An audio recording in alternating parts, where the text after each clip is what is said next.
하나님이 기뻐하시면 좋겠습니다. 하나님이 받으시기에 합한 예배만 드리겠습니다.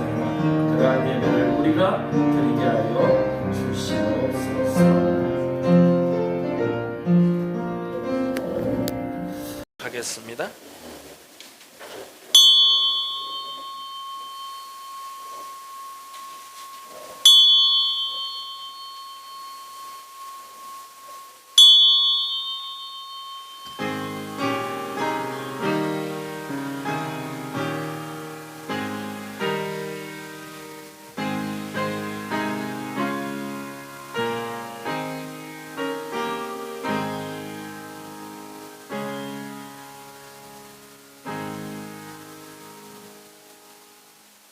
우리에게 향하신 여호와의 인자하심이 크시고 여호와의 진실하심이 영원함이로다.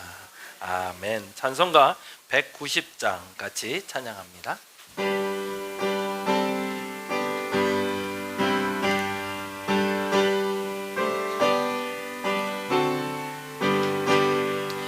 성령이여 강림하사 나를 감하시고 애통하며 회개한 마 충만하게 하소서. 예수여 비오니 나의 기도 들으사 애통하고 회개한 마 충만하게 하소서. 성령이여 강림하사 그 신권능 주소서. 원하옵고 원하오니 충만하게 하소서. 예수여 비오니 나의 기도 들으사 애통하며 회개한 마 충만하게 하소서. 힘이 없고 연약하나 엎드려서 비오니 성령 강림하옵소서. 충만하게 아멘. 예수여 비오니 나의 기도 들으사 애통하며 회개한 마 충만하게 아멘. 정케하고 위로하사 복을 받게 하소서. 충만하게 하시오니 무한 감사합니다. 예수여 비오니 나의 기도 들으사 애통하며 회개한 마 충만하게 하소서.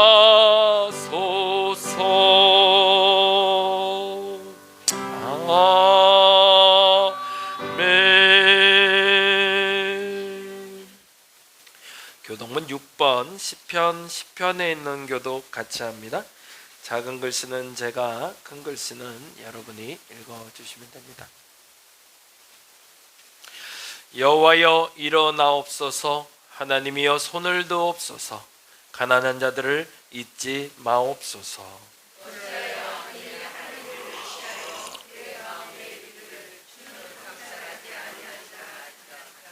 주께서는 보셨나이다. 주는 재앙과 원한을 감찰하시고 주의 손으로 갚으려 하시오니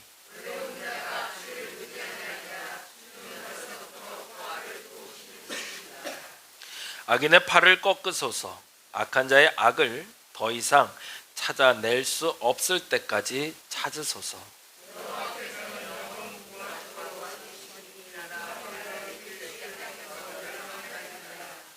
여호와여 주는 겸손한 자의 소원을 들으셨사오니 고아와 압제에 당하는 자를 위하여 심판하사 아멘. 송영합니다.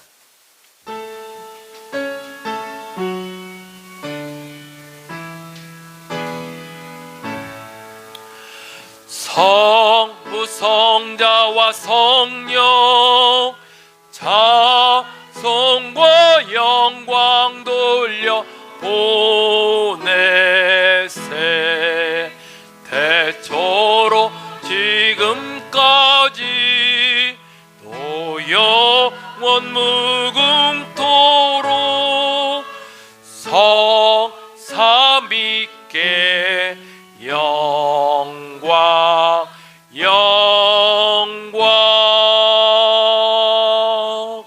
아멘.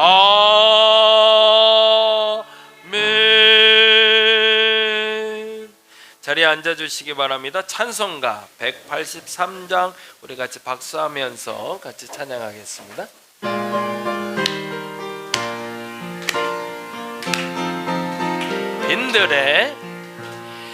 빈들의 마른 풀같이 시들은 나의 영혼 주님의 약속한 성령 간절히 기다리네 가물어 메마른 땅에 단비를 내리시듯 성령의 단비를 부어 새 생명 주옵소서 반가운 빗소리 들려 산천이 춤을 추네 봄비로 내리는 성령 내게도 주옵소서 가물어 메마른 땅에 단비를 내리시듯 성령의 단비를 부어 새 생명 주옵소서 절 따라 우로를 내려 조목이 무성하니 갈급한 내 심령 위에 성령을 부으소서 가물어 메마른 땅에 단비를 내리시듯 성령의 단비를 부어 새 생명 주옵소서 아멘. 참되신 사랑의 언약 어길 수 있사오랴 오늘의 흡족한 은혜 주실 줄 믿습니다. 가물어 메마른 땅에 단비를 내리시듯 성령의 단비를 부어 새 생명 주옵소서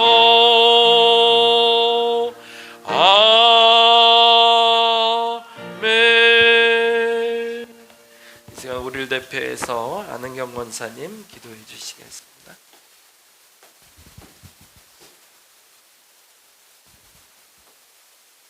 기도하겠습니다. 참 좋으신 주님 감사합니다. 새해를 시작한 지도 벌써 한 달이 지나고 2월 셋째 주 주일 예배를 주님께 드릴 수 있음에 감사드립니다. 올 겨울은 유난히도 추운데 건강 지켜주시고 삶을 지켜주심을 감사드립니다. 주님, 지난 한 주를 돌아보면 새해에 작심했던 일들은 어느 순간 퇴색되어 가고 이 모양 저 모양으로 주님 보시기에 사람들 앞에 잘못된 행동과 말들이 많았음을 고백합니다. 용서하여 주옵소서. 특히 반복적으로 잘못을 저지르지 않도록 바른 회개와 용서를 구해 봅니다. 주님, 오늘부터 시작되는 민족 대명절 설날입니다. 민족 대이동이 있을 터인데 오가는 모든 길들을 지켜주셔서 아멘. 안전하게 하시옵고 가족들과 친지들을 만나 기쁨으로만 채우게 하옵소서. 그리고 믿지 않는 친지들에게 주님의 복음을 전할 수 있는 기회가 되게 하옵소서. 아멘. 혹여 우상을 섬기는 일을 하지 않게 지켜 주옵소서. 오늘 요한복음 5장 1절에서 15절을 본문으로 안식일을 주시는 예수님이라는 제목으로 언제든 반드시 찾아오시는 우리 하나님이시지만 기다리는 이에게 찾아오실 때 무엇을 구하는지 분명히 아는 사람에게 은혜를 허락한다는 말씀을 증거하실 담임 목사님께 영육의 강건함을 주셔서 말씀을 듣는 저희들도 전하는 저희들도 발음을 구함으로 주님의 뜻을 이루는 우리가 되게 하옵소서. 아멘. 주님, 전도자의 사명을 잊지 않는 공동체가 되게 하셔서 주변 사람들에게 그리고 이 지역 사람들에게 주님을 전하는 삶을 살게 하옵소서. 3월에 주일학교 전도를 위해 한시적으로 에어 바운스를 하려고 합니다. 모두가 힘을 합할 수 있게 하옵시고 다음 세대를 준비하는 데 있어 어느 누구 한 사람이 아니라 우리 모두가 동참하게 하옵소서. 아멘. 주일학교와 청장년 예배가 배가 되기를 꿈꿔봅니다. 실현시켜 주옵소서. 여러 가지 이유로 이 자리에 예배드리지 못한 우리의 교우들을 살펴주시고 다음 주에는 이 자리에서 예배드릴 수 있는 은혜도 주옵소서. 아멘. 예배를 위해 애쓰고 수고한 모든 이들에게 주님의 다함 없는 은혜가 있기를 소망합니다. 그리고 우리가 주 없이는 살 수 없게 하여 주옵소서. 아멘. 우리의 예배를 받아 주옵소서. 아멘. 예수님 이름으로 기도드립니다. 아멘. 아멘.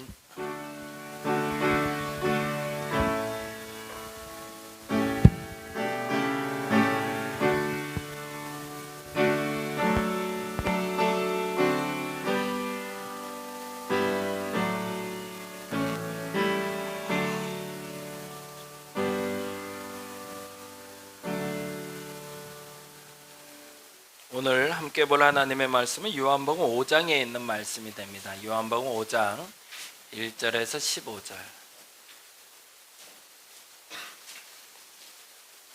신약성경에 있습니다. 신약성경 174페이지 전후에 있습니다.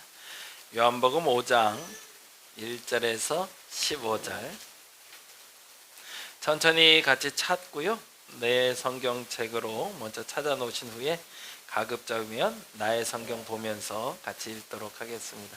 다 같이 자리에서 일어나셔서 우리 같이 한 목소리로 천천히 읽도록 하겠습니다. 요한복음 5장 1절에서 15절 우리에게 주시는 하나님의 말씀 같이 봉독합니다. 그 후에 유대인의 명절이 되어 예수께서 예루살렘에 올라가시니라. 예루살렘에 있는 양문 곁에 히브리 말로 베데스다라 하는 못이 있는데 거기에 행각 5이 있고 그 안에 많은 병자, 맹인, 다리 저는 사람, 혈기 마른 사람들이 누워 물의 움직임을 기다리니 이는 천사가 가끔 못에 내려와 물을 움직이게 하는데 움직인 후에 먼저 들어가는 자는 어떤 병에 걸렸든지 낫게 됨이로라. 거기 38해 된 병자가 있더라. 예수께서 그 누운 것을 보시고 병이 벌써 오래된 줄 아시고 이르시되 내가 낫고자 하느냐? 병자가 대답하되 주여 물이 움직일 때에 나를 못에 넣어주는 사람이 없어 내가 가는 동안에 다른 사람이 먼저 내려가나이다. 예수께서 이르시되 일어나 내 자리를 들고 걸어가라 하시니 그 사람이 곧 나아서 자리를 들고 걸어가니라. 이날은 안식일이니 유대인들이 병 나은 사람에게 이르되 안식일인데 내가 자리를 들고 가는 것이 옳지 아니하니라. 대답하되 나를 낫게 한 그가 자리를 들고 걸어가라 하더라 하니 그들이 묻되 너에게 자리를 들고 걸어가라 한 사람이 누구냐 하되 고침을 받은 사람은 그가 누구인지 알지 못하니 이는 거기 사람이 많으므로 예수께서 이미 피하셨음이라. 그 후에 예수께서 성전에서 그 사람을 만나 보라 내가 나았으니 더 심한 것이 생기지 않게 다시는 죄를 범하지 말라 하시니 사람이 유대인들에게 가서 자기를 고친 이는 예수라 하니라. 아멘. 자리에 앉아주시기 바랍니다.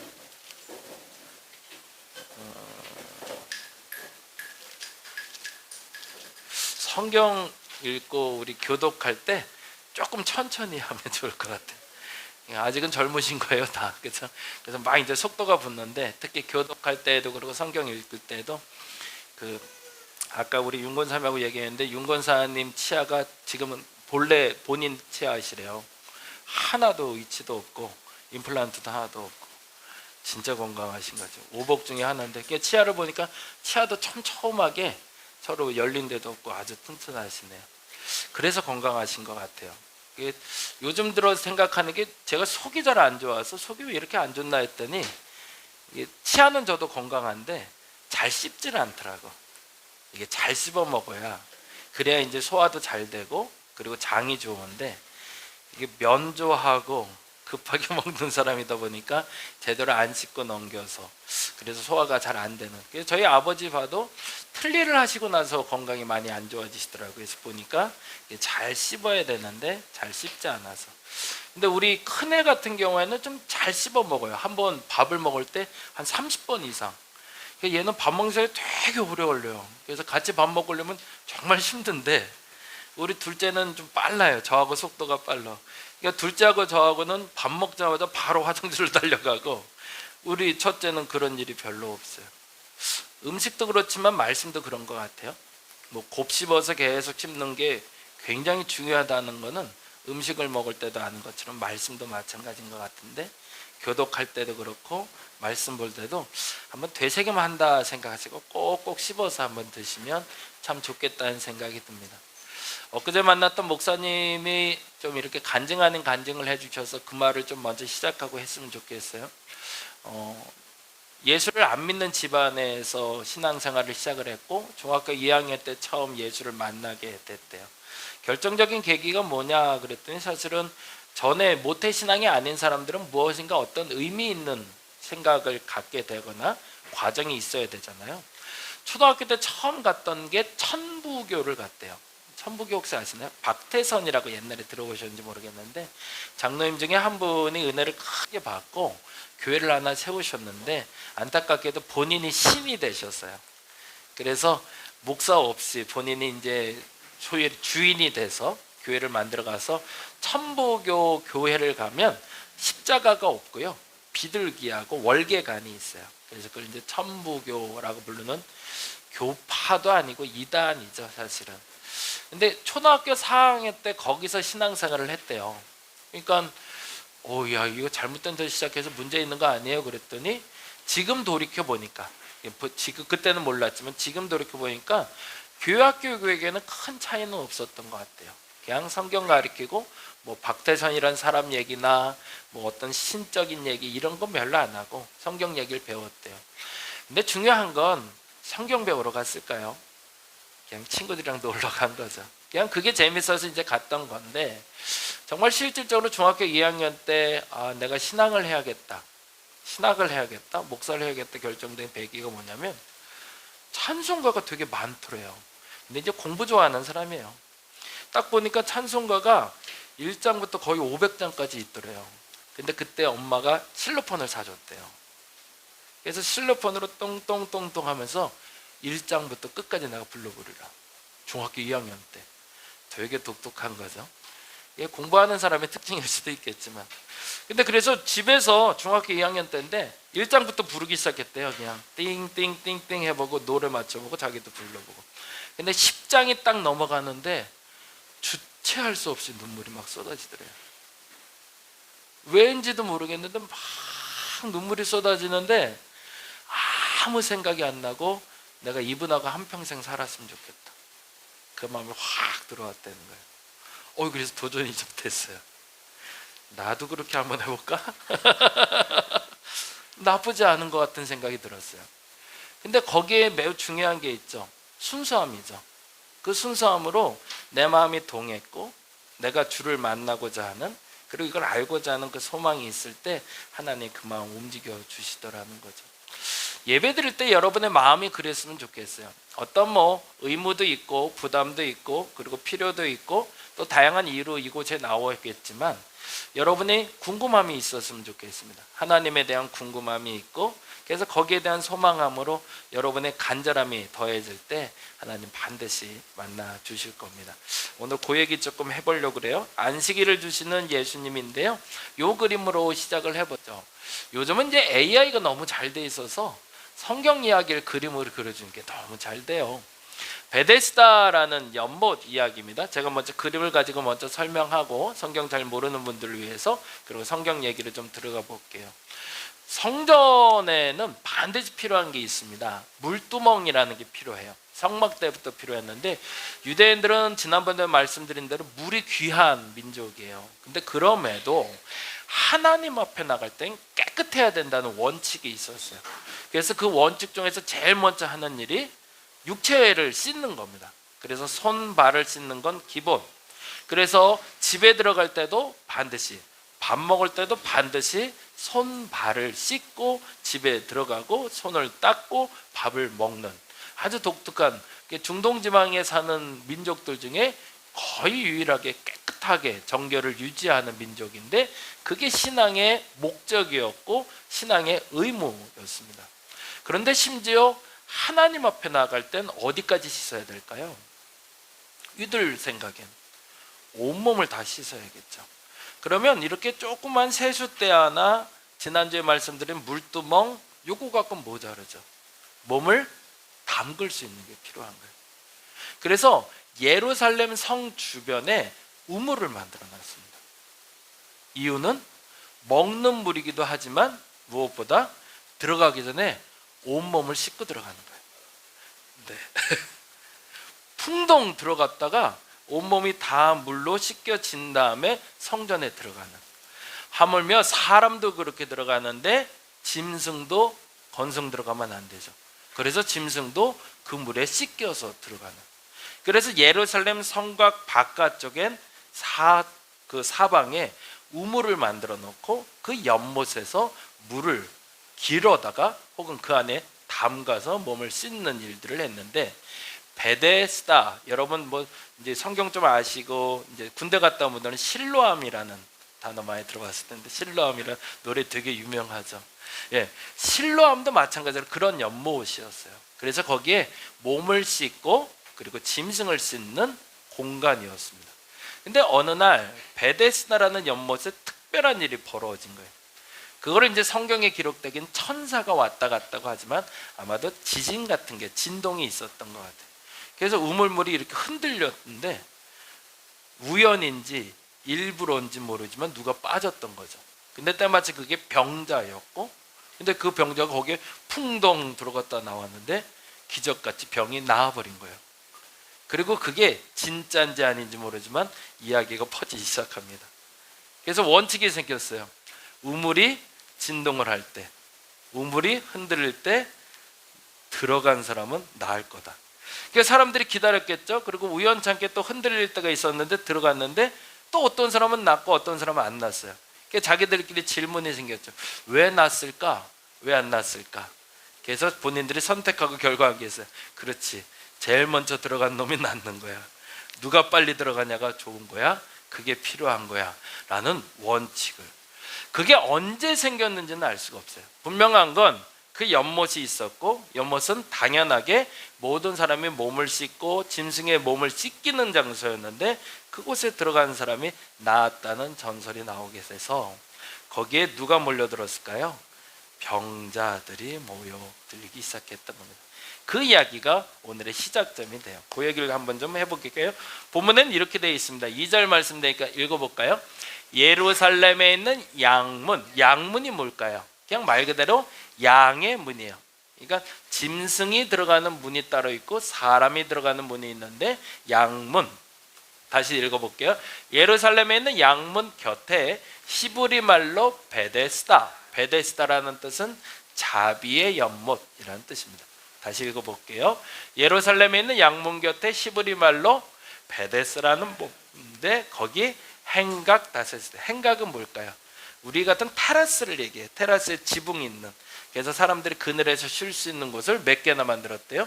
5개나. 그러니까 꽤 많은 사람들이 왕래하는 공간이었던 거죠. 3절에 보니 아까 말씀드린 이런 얘기가 적혀있는데 볼까요? 그 안에 많은 병자, 맹인, 다리 저는 사람, 혈기 마른 사람들이 누워 물의 움직임을 기다리니 이는 천사가 가끔 못에 내려와 물을 움직이게 하는데 움직인 후에 먼저 들어가는 자는 어떤 병에 걸렸든지 낫게 됨이러라. 그러면 이제 머릿속에 기억이 되실 것 같아요.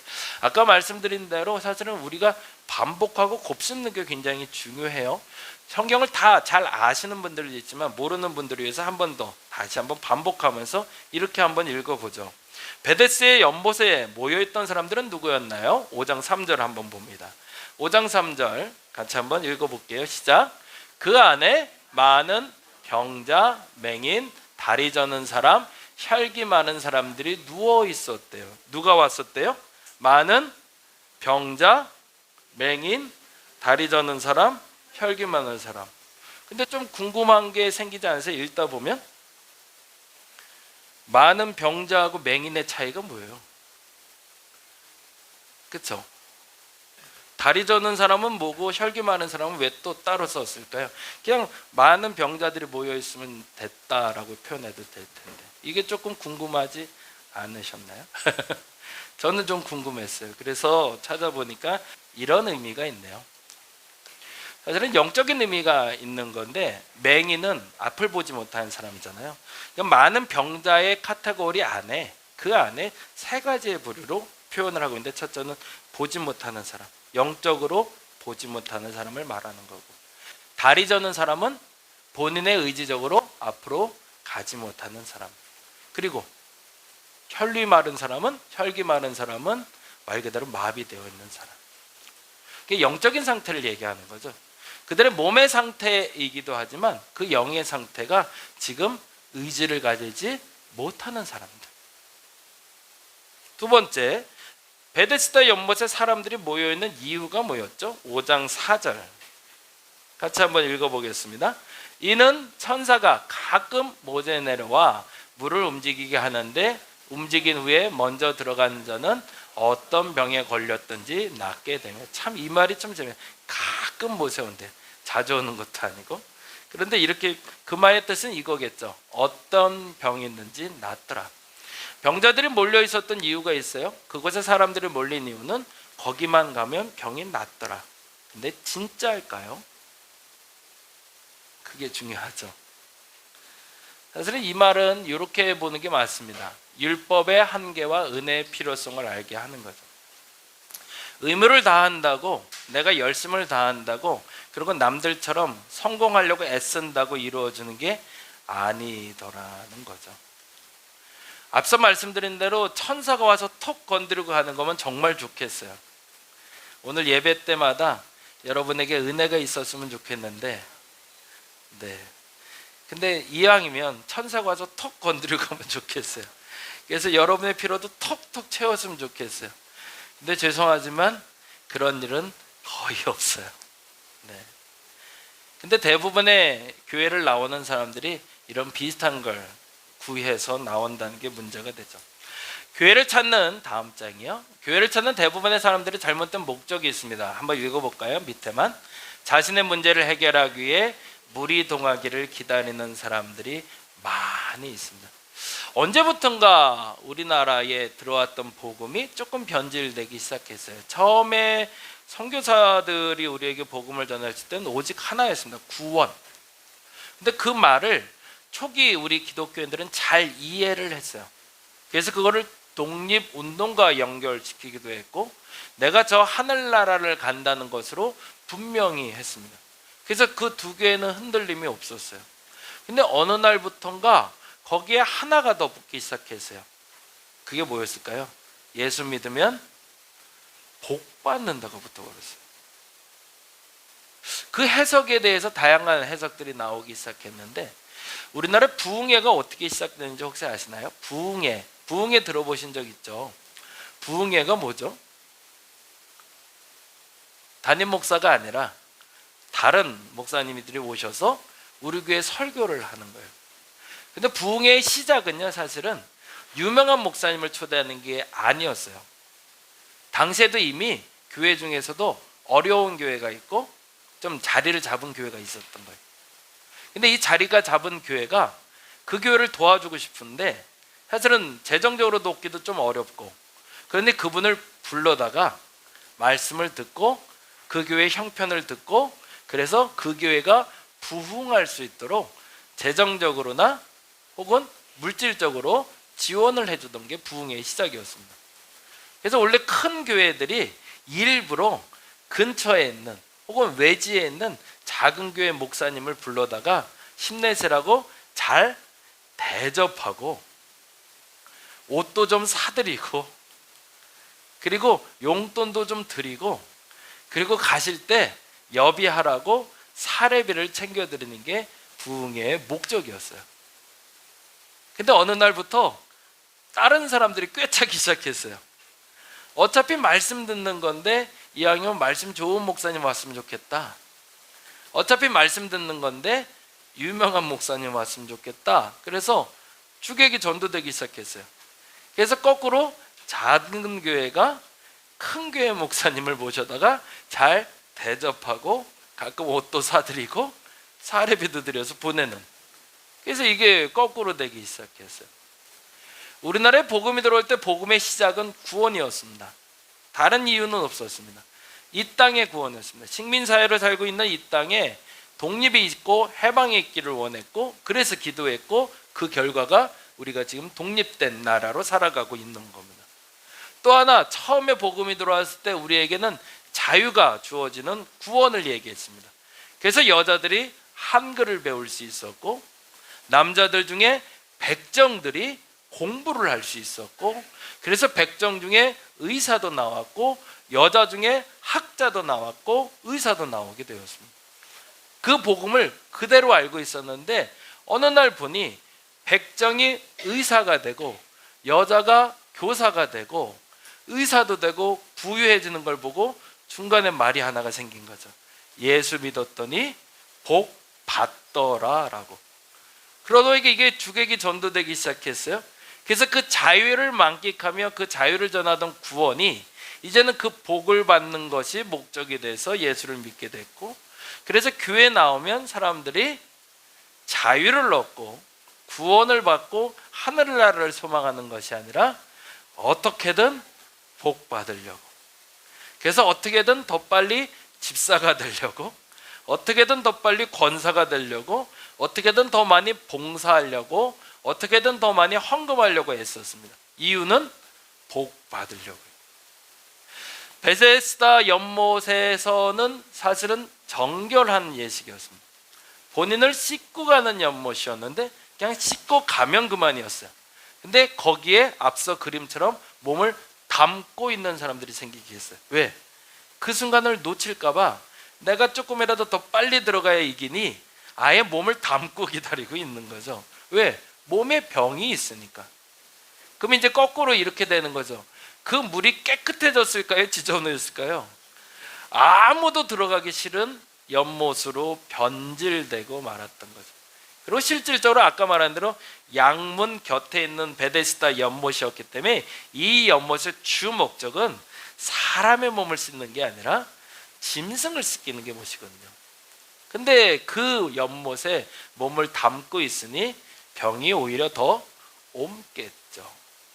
근데 사람들이 아직도 그것을 믿고 그 자리에 있었다는 거죠. 마치 인도의 그 지저분한 그 강에 지금도 몸을 담그면서 정결이라 말하는 그들과 똑같은 행위들. 뭐만 남은 거죠? 본질은 잃어버리고 의무만 남고 껍데기만 남아있는 상태가 됐던 거죠. 저와 여러분이 교회를 찾는 이유가 분명해졌으면 좋겠습니다. 예수 믿으면 자유가 있습니다. 그것을 우리는 구원이라고 얘기합니다. 저 하늘나라를 소망하게 됩니다.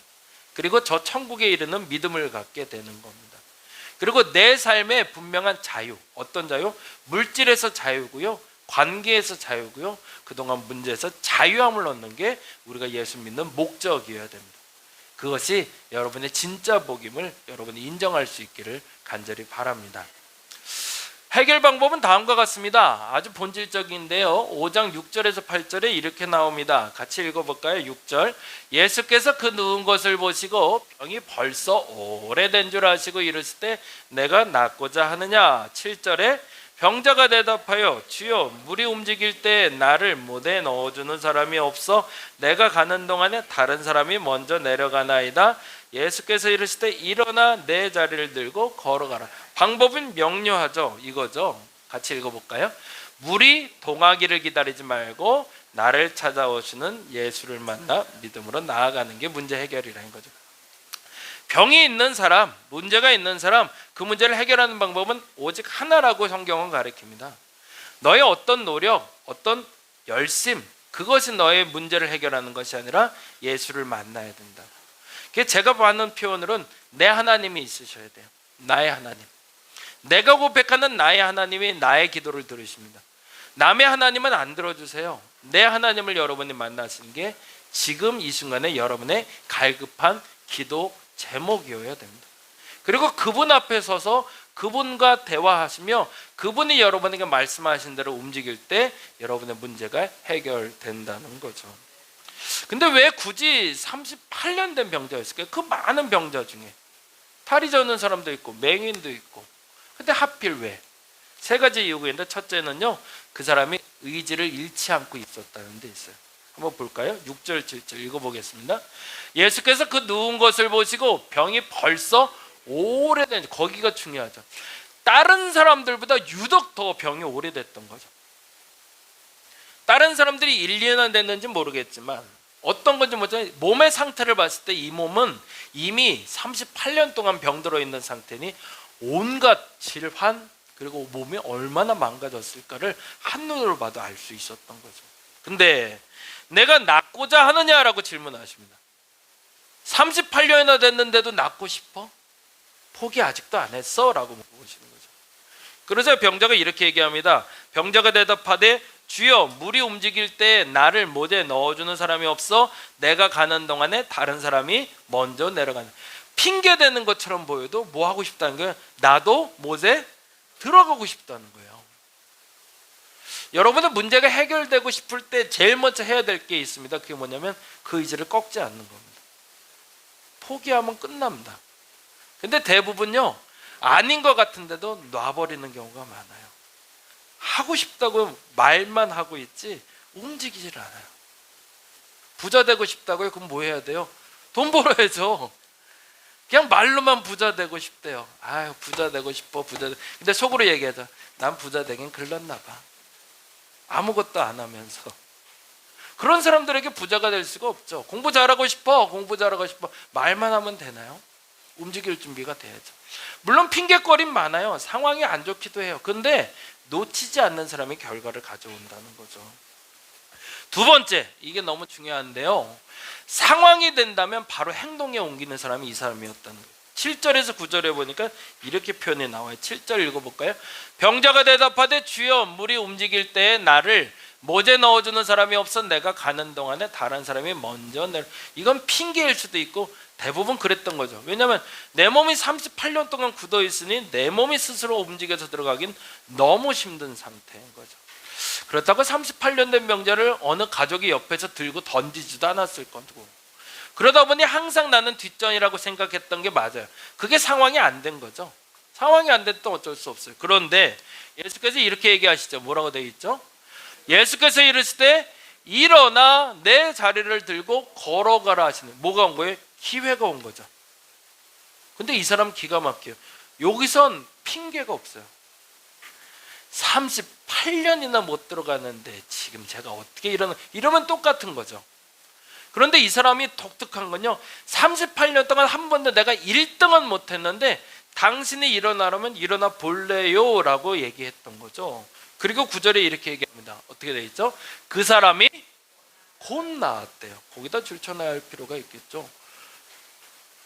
굉장히 중요한 메시지죠. 우리 상황 핑계 많이 대요.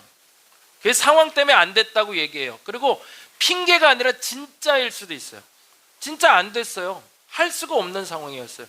근데 내게 평생 기회가 안 오는 게 아니라는 거예요. 어느 시점에 하나님이 내게 찾아오셔서 불가능하다 여겨지는 그때에 너도 할 수 있어 라고 말하시면 그 즉시 움직일 수 있는 여러분 되시기 바랍니다. 그러려면 우리가 계속 기도하고 준비하고 있어야겠죠. 틈나는 대로 틈틈이가 아니라 지속적으로 내가 하나님 앞에 깨어 있어야겠죠. 왜 그 수많은 사람들 중에 38년 된 병자일까? 가장 병이 오래됐기도 하지만 그 눈만 살아 있었겠죠. 다른 사람들은 자포자기 상태였을 거고, 근데 그 눈이 또릿또릿하게 누군가 오자마자 그 사람이 혹시 나를 던져주지 않을까? 그 사람 덕분에 내가 들어가지 않을까?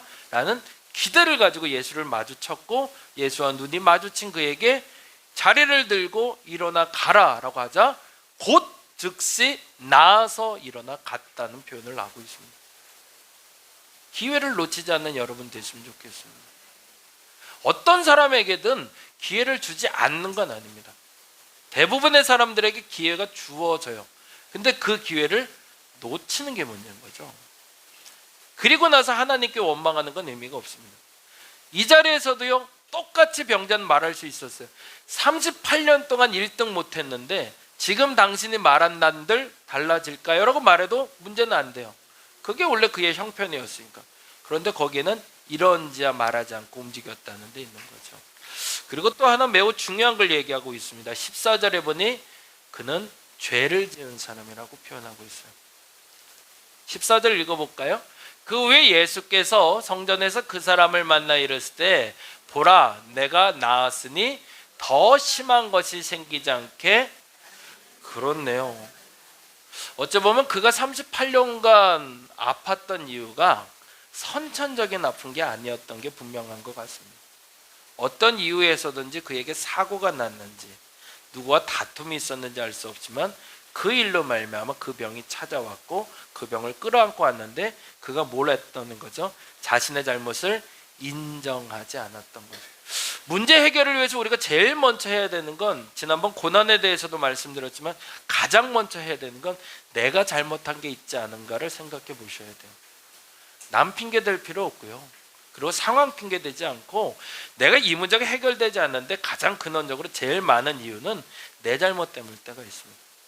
그것을 인정하는 순간에 내가 바뀔 수 있습니다. 혹여 무엇인가 막혀 있다면, 무엇인가 앞으로 가지 못하고 있다면 뭐가 문제인지를 발견할 때 나를 먼저 볼 수 있는 여러분 되시기 바랍니다. 그리고 예수께서는 요청하십니다. 너의 죄를 인정하고 돌아섰으니 이제는 더 이상 죄 짓지 말라고. 중요한 건 요 단어인데요. 같이 읽어볼까요? 문제 해결을 위한 나의 의지도 필요하고 바른 행동에 옮기는 결단도 필요합니다. 근데 더 중요한 게 뭘까요? 무엇보다 주를 만나는 동기는 내가 죄인이 되었거나 내가 거룩하기 때문에 주님이 찾아오실 겁니다. 여러분에게 찾아오시는 가장 큰 이유는 여러분의 죄의 문제를 해결해서 자유를 주기 위해서입니다. 여러분의 막혀있는 걸, 여러분의 죄의 문제를 인정하게끔 해서 돌이키게 하는 게 예수님의 목적이 있습니다. 그런데 또 하나의 목적이 있어요. 지난번 말씀드린 대로 고난이 찾아오거나 예수께서 나를 찾아오신 이유는 내가 거룩하기 때문에 더 거룩한 일을 하게 만들기 위해서 찾아오실 겁니다. 어쩌면 이 두 가지 이유로 주께서 나를 늘 찾아오실 겁니다. 어느 날 찾아오셨을 때 내 죄 때문에 찾아오셨다면 그 죄를 인정할 수 있는 여러분 되시기 바랍니다. 어느 날 찾아오셨는데 내가 죄가 지은 게 없는데 주님이 찾아오셨다면 여러분이 해야 할 일이 있습니다. 그 일을 감당하시면 됩니다. 문제 해결을 받은 후가 근데 문제가 돼요. 5장 8절에 10절에 보니 이렇게 나와요. 8절 읽어볼까요? 예수께서 이르시되 일어나 내 자리를 들고 걸어가라. 여기에 너무 지목이 된 것 같아요. 이분이 집중이 되어버렸어요. 그래서 다음 행동이 이렇게 나갑니다. 9절 10절 그 사람이 곧 나와서 자리를 들고 걸어간다. 나았으니까, 그리고 예수께서 그렇게 하라고 하셨으니까 그렇게 행동에 옮겨. 근데 하필 그날이 안식일이었대요. 그게 문제가 됩니다. 그래서 10절에 이렇게 나옵니다. 유대인들이 병 나은 사람에게 이르되 안식일인데 내가 자리를 들고 가는 것이 옳지 아니하나. 여기서 중요한 단어가 있는 거죠. 그가 자리를 들고 가지만 않았더라도 문제가 하등 안 됐을 텐데. 걸어가는 게 일은 아니거든요. 유대인들은 걸어가는 거나 먹는 게 일은 아니에요. 근데 무언가 행위를 하면 그걸 일로 보거든요. 자리를 들고 가라는 말의 의미를 해석하지 않고 있는 그대로 행동했던 게 문제가 됐던 거죠. 다시 한번 이 부분만 읽어보죠. 같이 읽어볼까요? 말한 사람의 의도를 바르게 이해하는 것이 중요하며 바른 말과 바른 행동도 때를 분별하지 않으면 잘못 사용될 수 있다는 겁니다. 왜 잔소리라고 말할까요? 잔소리는 틀린 말은 아니에요. 때가 아닌 거죠. 왜 하필 맨날 그때 그 말을 해서 싸우냐는 거죠. 그때 하지 않아도 되는 말이 있는 건데. 근데 대부분 그 잔소리라는 말은 틀린 말은 아니지만 바른 때 하지 않아서 그 잔소리 때문에 서로 다툼이 나는 것처럼 하나님은 우리에게 말씀하시는 분명한 뜻에 대해서 내가 이해했다면 그때까지 분별하는 게 지혜로운 겁니다. 그때를 분별하지 못하면 안타깝지만 아무리 바른 것이라도 바른 결과를 나지 못할 때가 있더라는 겁니다. 그래서 이 세 가지였고 우리 같이 기도했으면 좋겠는데, 첫째 같이 읽어보죠. 문제 앞에 무너지지 말고 문제를 가지고 하나님 앞에 서시기 바랍니다. 어떤 문제든 문제가 없는 사람 없죠. 물질의 문제든 건강의 문제든 상관없이 원칙을 찾자고요. 이 문제를 해결할 바른 해결자는 하나님이다. 내 병을 낫게 하실 분이 하나님이다. 내 물질의 문제를 해결할 분이 하나님이다. 내 마음의 문제를 해결할 분이 하나님이다 라고 믿으시고 그 하나님 앞에서 문제를 해결해 가시기 바랍니다. 베데스다 연못에 아무리 오래 머문다 한들 우리의 병은 낫지 않을 겁니다. 아무리 예배를 드리고 앉아있다 한들 여기서 어떤 결과는 나오지 않을 겁니다. 뭘 해야 나올까요? 그곳에 하나님이 계셔야 됩니다. 예수님이 여러분과 함께 계셔야 그 문제가 해결되는 거지, 예수님이 없는 예배는, 나 홀로 드리는 예배는, 나 혼자 열심 내는 예배는 아무 의미가 없다는 겁니다. 오늘 그 예수님을 만나고 가는 여러분 되시기 바랍니다. 그리고 더 정확한 건 그 예수님이 여러분의 문제 앞에서 자유로울 수 있도록 만드는 분임을 믿을 수 있는 여러분 되시기 바랍니다. 두 번째로 중요한 게 이건데요, 하나님이 말씀하신 대로 무엇을 해야 되는지 분별할 수 있는 여러분 되시기 바랍니다. 아까 말한 대로요, 38년 동안 그 누가 말해도 어떤 상황 때문이라고 핑계댔던 그 사람이 예수의 한마디에 움직입니다. 내가 언제 움직여야 될지, 언제 무엇을 결단해야 될지를 분명하는 여러분 되시기 바랍니다. 지금은 움직여야 될 때입니다. 내가 움직이지 않으면 하나님이 멈추십니다. 그 기회를 놓치지 않는 여러분 되시기 바랍니다.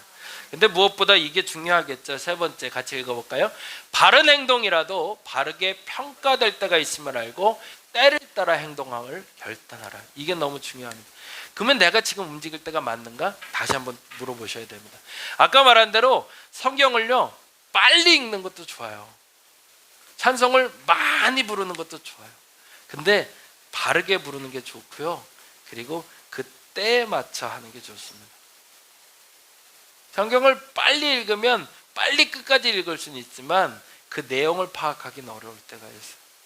나중에 한 번쯤 여러분이 경험하실 수 있을 것 같은데, 성경 보다가 막 눈물이 나실 거예요. 성경 통독하다가, 그리고 주일날 본문 낭독하는데 확 마음에 와닿으실 때가 있을 거예요. 어떻게 하냐면 급하게 빨리 때우려고 읽지 마시고 내 말씀이라 여기고 한 절 한 절 곱씹으며 읽으실 때, 찬송 부를 때도 마찬가지입니다. 예배 시간에 찬송 부르실 때도 남 눈치 보지 마시고 여러분이 그 말씀과 그 찬송에 푹 빠지셨으면 좋겠어요. 그래서 곱씹으면서 그 말씀이 그때에 내게 왜 지금 이 찬송을 부르고 있는지, 그 말씀을 듣고 있는지를 마음으로 받아들이셔서 그때 움직일 수 있는 여러분 되시기 바랍니다. 기회를 놓치지 않는 것도 중요하지만 더 중요한 건 그때에 맞게 행동하는 것이 너무 중요합니다. 그래서 오늘 이렇게 기도했으면 좋겠습니다. 같이 읽을까요? 의지와 결단을 가지고 살게 해달라고. 어느 순간에 여러분이 결단해야 된다고 요청하십니다. 그때 결단하시기 바랍니다. 그리고 가차없이 앞뒤 보지 말고 움직이시기 바랍니다. 두 번째, 하나님이 원하는 방식과 하나님의 때를 분별하는 지혜를 주옵소서. 이 두 가지가 이번 한 주간 여러분의 기도 제목 되시기를 간절히 바랍니다. 기도하겠습니다. 하나님, 당신의 때를 분별할 지혜를 필요합니다. 바른 것이 무엇인지 분별하는 것도 중요하지만 그 바른 것을 언제 행동에 옮겨야 될지가 중요하고 어떻게 행동에 옮겨야 될지가 중요합니다. 그 믿음을 내게 허락하여 주옵소서. 때를 분별하는 지혜가 필요하며 행동을 해야 될 때를 알고 무엇을 행동해야 될지를 아는 지혜가 필요하오니 내가 더욱더 지혜롭게 하여 주시옵소서. 감사합니다. 고마우신 예수님 이름으로 기도드립니다. 다 같이 사도신경으로 신앙 고백 드립니다. 전능하사 천지를 만드신 그 외아들 우리 주 예수 그리스도를 믿사오니 이는 성령으로 잉태하사 동정녀 마리아에게 나시고 본디오 빌라도에게 고난을 받으사 십자가에 못 박혀 죽으시고 장사한 지 사흘 만에 죽은 자 가운데서 다시 살아나시며 하늘에 오르사 전능하신 하나님 우편에 앉아 계시다가 저리로서 산자와 죽은 자를 심판하러 오시는 성령을 믿사오며 거룩한 공예와 성도가 서로 교통하는 것과 죄를 사하여 주시는 것과 몸이 다시 사는 것과 영원히 사는 것을 믿사옵나이다. 아멘. 그리스도의 시행과 은혜에 합당한 삶을 살려고 굳게 결심하는 분들을 이 거룩한 식탁에 초대합니다. 겸손한 마음으로 성만찬 전에 참여하시기 바랍니다. 잠시 기도합니다. 전능하신 창조자 하나님, 언제 어디서나 주님께 감사드림이 지극히 당연하고도 기쁜 일입니다. 저희를 하나님의 형상대로 창조하시어 생명의 숨을 불어넣으사 주님의 영광을 드러내게 하셨습니다. 때론 저희가 주님에게서 멀리 떠나도 주님은 한결같이 저희를 사랑해 주시고 구원의 바른 길로 이끌어 주십니다. 아멘. 앞을 봐주실까요? 주님께서 당신의 몸을 내어주던 밤 떡을 손에 드시고 감사 기도를 들으신 후에 떼어 제자들에게 주시며 말씀하셨습니다. 받아 먹으라. 이는 너희를 위해 내어주는 나의 몸이니 이를 행할 때마다 나를 기억하여라. 식후에 주님께서는 잔을 드시고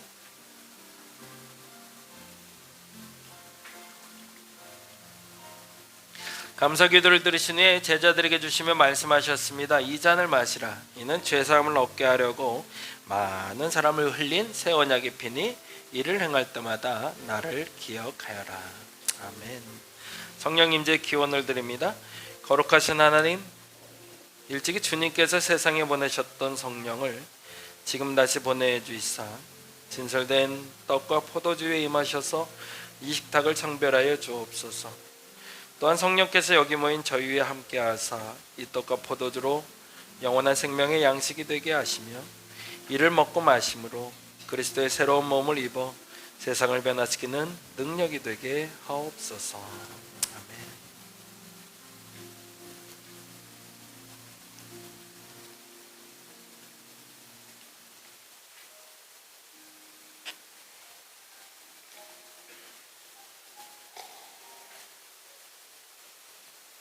자, 나와서 성찬 받겠습니다.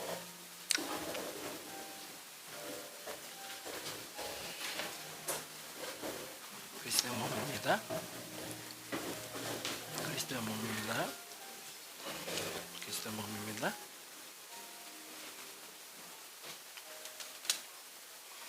그리스도의 몸입니다. 아직은 안 되지? 그리스도의 몸입니다. 그리스도의 몸입니다. 그리스도의 몸입니다. 그리스도의 몸입니다. 그리스도의 몸입니다. 그리스도의 몸입니다. 그리스도의 몸입니다. 그리스도의 몸입니다. 그리스도의 몸입니다. 그리스도의 몸입니다. 그리스도의 몸입니다. 그리스도의 몸입니다. 그리스도의 몸입니다.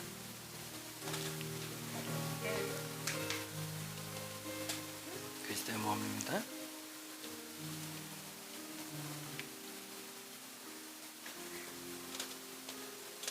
그리스도의 몸입니다. 몸입니다.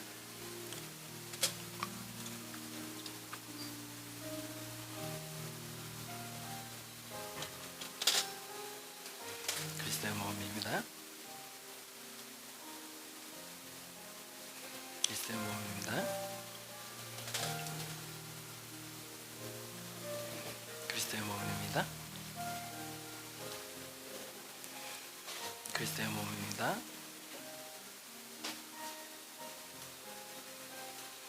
그리스도의 몸입니다. 그리스도의 몸입니다. 그리스도의 몸입니다.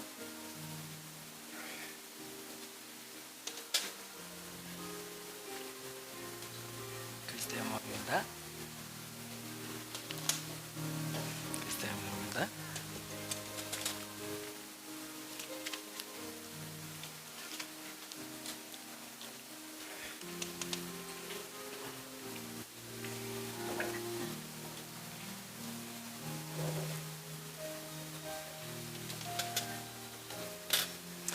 다 함께 주기도문 합니다.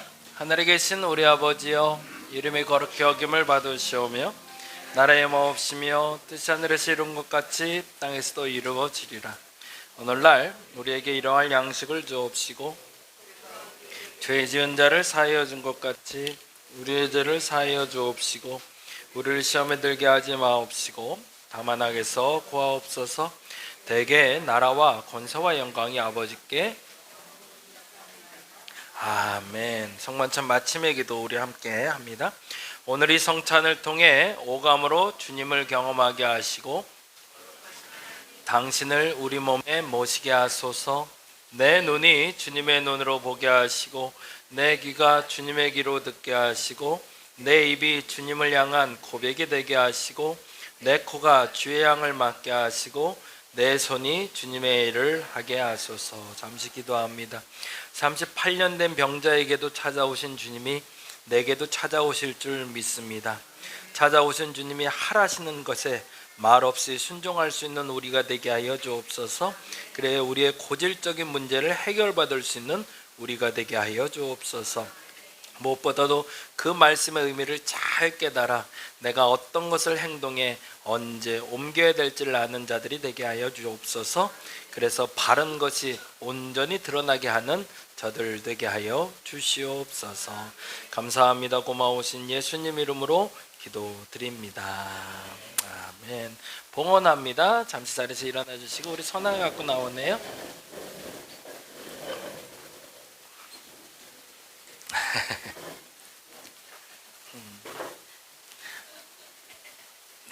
일로 오세요. 잠깐 기도할게요. 하나님 감사합니다. 우리 선아의 마음속에 예수의 마음 허락하여 주옵소서. 예수님 닮은 어린이 되게 하시고 예수의 성품으로 살아가는 이가 되게 하여 주옵소서. 하나님이 이에게 큰 일을 꿈꾸게 하시고 그 꿈 또한 이루어 주옵소서.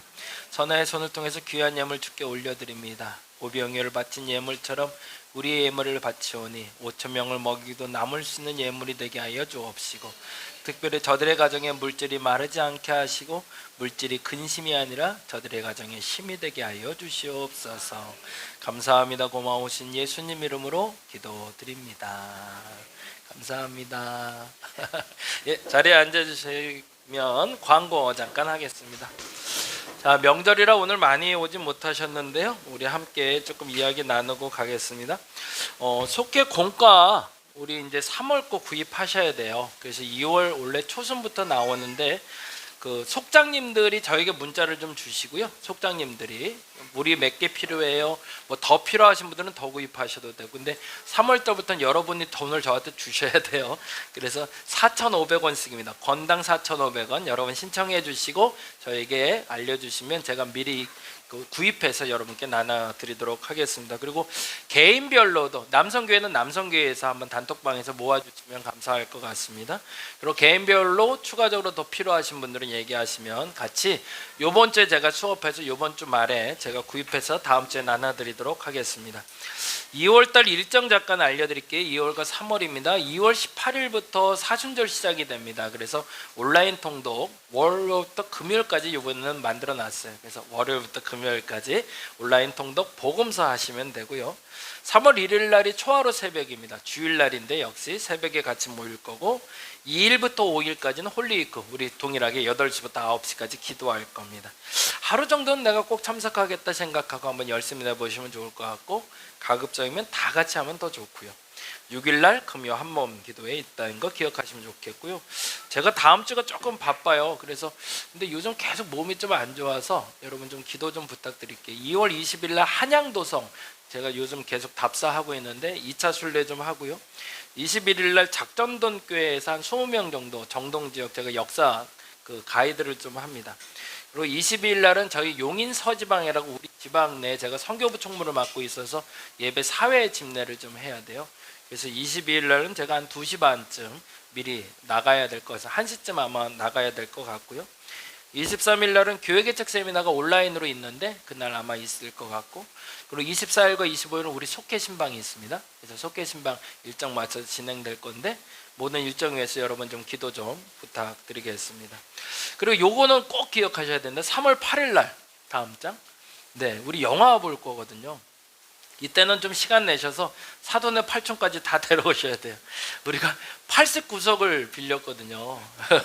그래서 꽉꽉 채웠으면 좋겠는데 예약은 62석을 해놨어요. 그러니까 60명 이상 오면 더 좋고, 우리가 일단은 다 간다 생각하시고 예수 안 믿는 분들, 여러분 친척도 상관없어요. 다 데리고 오셔서 같이 영화 보는데 기흥 CGV에서 볼 겁니다. 장소 안내는 다시 한번 드릴게요. 시간이 2시. 그러니까 그날도 아마 밥은 간단히 김밥 라면 먹고 바로 출발해야 될 것 같아요. 그래서 그날 같이 영화 본다 생각하시고 참석하시면 좋겠습니다. 그리고 오늘인데요. 오늘 예배 후에 조금 이제 여유가 좀 생기는 시간에 바닥 왁싱을 좀 하려고 그래요. 바닥에 코팅이 다 벗겨져서 이제 공사한 지 한 5년이 지나니까 바닥이 좀 이제 하얘져서 다시 바닥 코팅을 좀 할 건데, 남자분들이 조금 좀 도와주시면 좋겠고, 먼저는 예배당 먼저 한 후에 조금 말렸다가 이제 의자 다 밀어넣고 전체 다 치우고 수요일까지 좀 바짝 말릴 생각입니다.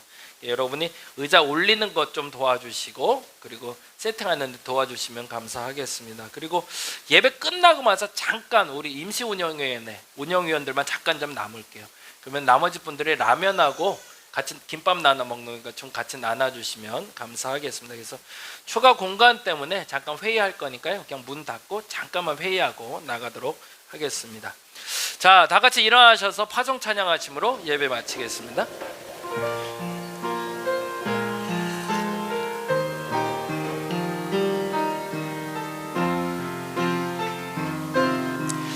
믿음의 약속 기억하며 함께 찬양합니다. 하나님 한 번도 나를 실망시킨 적 없으시고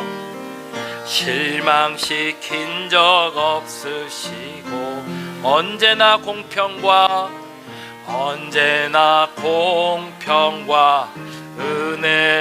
은혜로 나를 지킨 오 신실하신 주, 오 신실하신 주, 오 신실하신 주, 내 너를 떠나지도 않으리라, 내 너를 버리지도 않으리라, 약속하셨던 주님, 그 약속을 지키사 이후로도 영원토록 나를 지키시리라 확신하 오 신실하신 주, 오 신실하신 주, 오 신실하신 주, 내 너를 떠나지도 않으리라,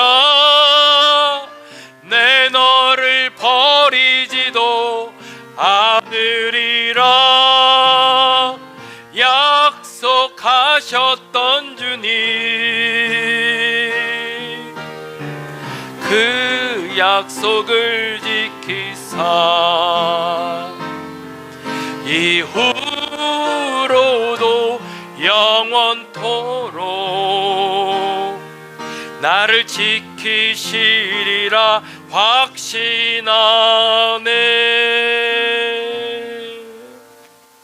이제는 우리 주 예수 그리스도의 은혜와 아버지 하나님의 극진하신 사랑하심과 성령님의 감화 감동 교통 역사하심이 하나님이 주시는 기회를 절대로 놓치지 않아 저들의 문제를 반드시 해결받고 하나님의 때에 하나님이 원하시는 방식대로 그 날을 살아가길 원하는 저들에게, 구정 연휴를 맞이해서 가족들이 만나 화목과 기쁨과 기대를 가지고 만나기를 기도하는 저들에게, 비록 여러 가지 사정으로 함께하진 못했지만 그 마음을 하나님께로 향하고 있는 사랑하는 모든 성도들에게 지금부터 영원토록 함께하옵시기를 간절히 축원하옵나이다.